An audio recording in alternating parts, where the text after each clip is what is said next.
For over 1,000 years, Rome stood as the eternal city, the beating heart of civilization itself. Its legions marched across 3 continents. Its roads stretched to the edges of the known world, and its power seemed as permanent as the mountains themselves. But empires, no matter how mighty, are built by human hands. And human hands, as we'll discover, can make mistakes so catastrophic they echo through the centuries. But first of all, I need you to subscribe to the channel to help us continue with this project. Otherwise, you'll lose days and days of sleep. What we are about to explore isn't just the military fall of an empire. It's the story of how a series of decisions, made with the best of intentions, became the fatal sequence that destroyed Rome forever. To understand how it ended, we must go back to the beginning, to the year 753 before the Common Era. On 7 hills beside the muddy Tiber River, a collection of shepherds and farmers were about to change the world. They developed something that would reshape civilization, an unshakable belief that they were meant for greatness. The legend of Romulus and Remus, raised by wolves, provided a mythic purpose, but the truth was more grounded in the reality of survival. Rome was born from necessity in a world where the strong devoured the weak. What made early Romans different wasn't just their strength, but their mindset. While other tribes fought for territory or treasure, the Romans fought for an idea. The idea that they could build something permanent, something that would outlast their own brief lives. They developed a culture built on disciplina, sacrifice, and an almost religious devotion to the state. Roman children learned that individual glory meant nothing if it didn't serve Rome. Roman soldiers swore oaths that bound them not just to their commanders, but to the eternal city itself. This wasn't just patriotism. It was a mystical belief that they were chosen by the gods to bring order to chaos and transform barbarian lands into provinces of an eternal empire. For centuries, this belief seemed justified. Everywhere they went, they didn't just conquer, they built. Roads that lasted millennia, aqueducts that brought fresh water to cities hundreds of miles away, and theaters that turned rough frontier towns into centers of civilization. The Roman way was about transformation and the offer of citizenship and protection to those they conquered. By the 1st century, this dream was a reality through the famous Pax Romana. But dreams grand as Rome's require constant tending and unity of purpose. The moment that unity cracks, the moment Romans begin to see themselves as individuals rather than servants of the city, the dream begins to die. Success became its own poison. As Rome grew richer, the temptations grew stronger. The Republic, a revolutionary system of checks and balances where power belonged to the people, began to rot. Generals like Marius and Sulla turned the army from a citizen militia into a professional force loyal not to the state, but to whoever paid their wages. Finally, Julius Caesar delivered the killing blow, proving that the question was no longer whether Rome would have a dictator, but who that dictator would be. Under the emperors, the Roman people made a tragic trade. They gave up their civic responsibilities in exchange for comfort. This was the era of bread and circuses. To keep the masses docile, the state provided free food and spectacular games. The Colosseum and the Circus Maximus became political tools to keep a dependent population from questioning the health of the state. While the people cheered for blood in the arena, the empire slowly rotted from within.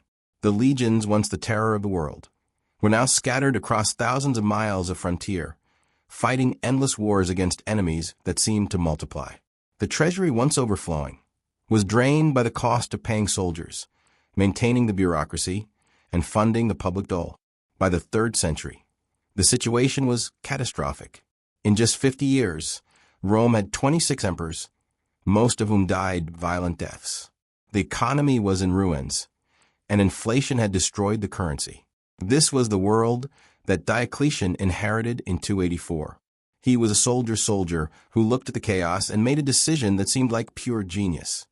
If the empire was too big for one man to rule, he would divide it. He created the Tetrarchy, a system of 4 co-emperors. In the short term, it worked brilliantly, bringing stability and securing the frontiers. But in the long term, this was the beginning of the end.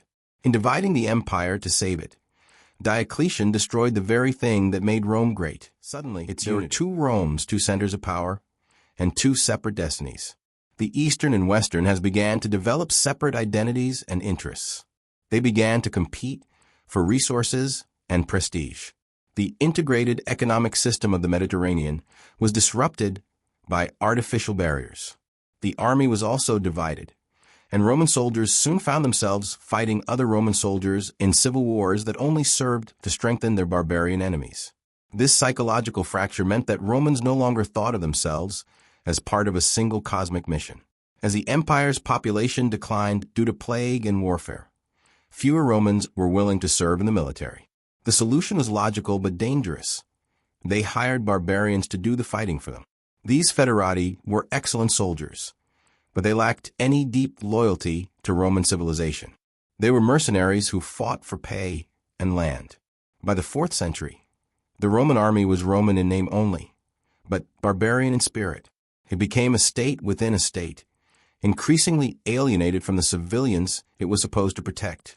The pressure from the outside was also growing. The Huns were pushing Germanic tribes toward Roman borders. These tribes, like the Visigoths, didn't want to destroy Rome. They wanted to join it.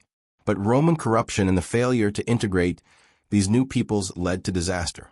In 378, at the Battle of Adrianople, the Goths destroyed a Roman army and killed the emperor. The myth of Roman invincibility was shattered. In 410, Alaric the Goth, a man who had himself served in the Roman army, led his warriors through the gates of Rome and sacked the city. For 800 years, no foreign enemy had entered Rome.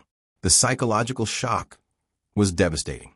St. Jerome famously wrote, "The city which had taken the whole world was itself taken." The final collapse in the West was not a grand explosion, but a quiet, bureaucratic whimper. By 476, the Western Empire was a shadow of its former self. A Germanic general named Odoacer, serving in the Roman army, simply deposed the last emperor, a young boy, ironically named Romulus Augustulus. Odoacer didn't even claim the title of emperor. He sent the imperial regalia back to Constantinople and declared himself king of Italy. The dream of the Western Empire was over, replaced by a patchwork of competing kingdoms. The lesson of Rome's fall is that civilizations are not destroyed by their enemies. They are destroyed by their own choices. Rome fell because it abandoned the principles of sacrifice and unity that had made it great. It chose short-term administrative logic over the difficult work of maintaining a shared identity.